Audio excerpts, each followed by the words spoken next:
এই যে বন্ধুরা, সকালে উঠে আমি পরোটা বানিয়ে নিলাম। সকালে সব কাজ বাজ সেরে পরোটা বানিয়ে নিলাম। পরোটা বানাচ্ছি। পরোটা বানিয়ে তারপরে একদিকে চাও বসিয়ে দিয়েছি।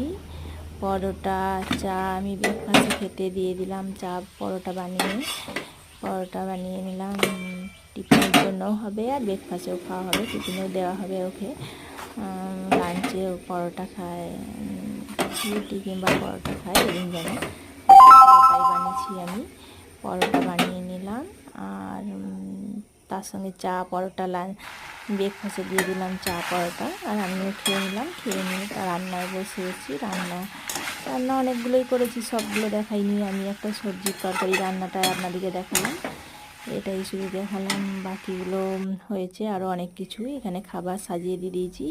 সবজির একটা তরকারি, শাক ভাজা, ডাল আর চিকেন আর পাকা মাছের সঙ্গে এই হলো খাবার। লাঞ্চে দিয়ে দিলাম তাকে। তারপরে সে আবার তাকে টিফিন গুছিয়ে দিলাম। সে দুটো পরোটা নেবে, বেশি নেবে না। অনেকগুলো পরোটা বানিয়ে ফেলেছি আমি, দুটো নেবে সে। পরোটা আর সবজি একটু দিয়ে দিলাম, সবজির তরকারি, আর তার সঙ্গে পাকা আম দিয়ে দিলাম। এই হলো তার টিফিন। টিফিন গুছিয়ে আমি দিয়ে দিলাম। টিফিনটা গুছিয়ে তাকে আমি ভালো করে সাজাতে পারছিলাম না বলে আমটা আবার সরিয়ে দিল সে। টিফিন গুছিয়ে তাকে দিয়ে দিলাম। সে বেরিয়ে চলে গেল ডিউটিতে। তার মোটরসাইকেল খারাপ হয়ে গেছে, সারাতে দিয়েছে, ওই জন্য সে হেঁটে এখন যেয়ে ওখানে বাস ধরবে, বাসে করে যাবে আজকে ডিউটিতে।